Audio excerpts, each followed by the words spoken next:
大家嗰陣時係咪要講講美國同以色列特工大花金錢喺伊朗廣布內鬼，國安出現大裂縫，終於令到最高領袖冇一條命。呢件事對香港大有啟示。今次美國同以色列聯手向伊朗開戰，最戲劇性嘅情節呢，就係最高領袖哈梅內伊同埋幾名軍政高層被一舉殺害，令人心生一個大疑問：點解伊朗嘅保安會出現咁大漏洞呢？有關呢次行動嘅內情，琴日就陸續曝光啦。原來 CIA 同埋以色列情報機關摩薩德幾個月嚟一直係秘密監視，早已經對哈梅內伊嘅活動模式了如指掌啦。等到最佳時機來臨，即刻第一時間出擊得手。呢次行動成敗嘅關鍵呢，係美國同以色列必須掌握伊朗最高層行蹤嘅大量情報。據知情人士透露， CIA 等嘅所用嘅主要手段呢，就係收買軍政內部嘅各級內鬼。唔少人為咗錢甘做時間，令到國安防線出現咗重大嘅破漏。過往已經有多名嘅軍政要員同埋核子科學家因為咁樣而喪命嘅。美國同以色列悍然採取斬首行動，事前經過長時間嘅精密部署，係一次處心積慮嘅謀殺。而喺伊朗同美國開始談判之前呢，已經作出咗決定啦，只係等待時機下手啫。根據美國媒體打聽到嘅內幕消息， CIA 同埋薩摩德用咗幾個月時間，秘密搜集哈梅內伊日常作息嘅情報，包括佢住喺邊度、同咩人見面、用邊啲方法互相通訊，同埋喺咩地方開會等等。呢啲活動嘅模式呢，都掌握得一清二楚嘅。當日 CIA 收到了，知道哈梅內伊同幾個高官會喺上個禮拜六朝頭早喺一個建築群裏邊嘅3處唔同地方開會。因為佢過往一直以為以色列軍會係午夜出擊，以黑夜作為掩護，喺日頭受襲機會比較低嘅，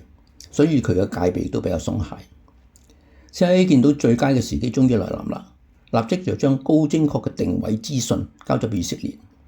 而以色列軍方就火速喺朝頭早6點幾出動一批戰機，直飛德黑蘭。飛機之上配備咗精確嘅炸彈同埋遠程導彈。戰機喺9點40分就攻擊呢個建築群，將佢炸為平地。哈梅內伊同官員呢就一齊被炸死啦。特朗普喺時候就話：哈梅內伊冇法子躲避我哋嘅情報同埋高度精密嘅追蹤系統。喺美國同埋以色列嘅密切合作之下，佢同其他領導人根本係無法可施嘅。可以見到啦，特朗普對 CIA 同埋薩摩德收到咩情報，同埋點樣進行斬首行動呢，一直都好清楚嘅。早已經決定咗攞哈梅內伊條命㗎啦。伊朗出現一個咁匪夷所思嘅保安漏洞，同 CIA 同埋摩薩德長期滲透伊朗、大量咁招募內鬼，喺軍政高層廣佈視眼呢，係有好直接關係嘅。根據知情人士透露，美國同以色列招攬伊朗人做無間道呢，係會經過3個步驟嘅，先係由推薦人對可能成為線人嘅候選人起底，確定佢哋背景冇問題，然後呢，負責招募嘅特工就會同對方建立互信，最後由情報機關嘅特別部門接手，同呢啲人聯絡，通過種種嘅渠道收取情報。CIA 同埋摩薩德最有效嘅招攬方法呢，就係用錢去收買啦。消息話，因為伊朗經濟越嚟越差，好多人都生活困難，美國同以色列特工如果攞出花碌碌嘅美金，施以銀彈，要喺政府裏邊策反咧，係一啲都唔難嘅。結果唔少嘅軍政人員為咗錢賣命，向美國同以色列提供情報。即使最忠心嘅革命衛隊，亦都出現腐敗嘅情況。有人因財失義，淪為內奸，當中甚至包括咗一啲高級將領添。由於得到內奸嘅精準情報，伊朗近年嘅軍政高層屢屢被擊殺。例如去年伊朗總參謀長巴蓋里、革命衛隊嘅司令薩拉米等等都遇襲身亡，而幾位頂尖嘅核子科學家亦都先後遇害，真係可以話係冇鬼死唔到人啦。除咗用錢收買之外，美國同以色列情報機關亦都會接觸一啲反政府組織嘅成員嘅，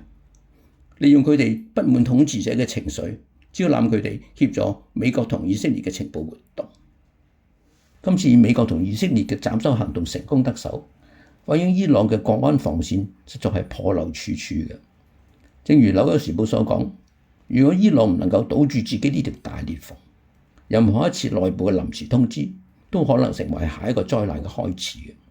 雖然香港冇面對伊朗咁樣嘅即時威脅，但係喺而家地緣政治嘅複雜情況下面，諗唔到嘅危機咧係會隨時出現嘅。伊朗國安防線被撕破，以致國家危如累卵、風雨飄搖，呢樣嘢對香港實在係有好大嘅啟示，令我哋知道必須喺危機殺到之前，將國安防線牢牢咁捉穩。好啊，今日就講到呢度。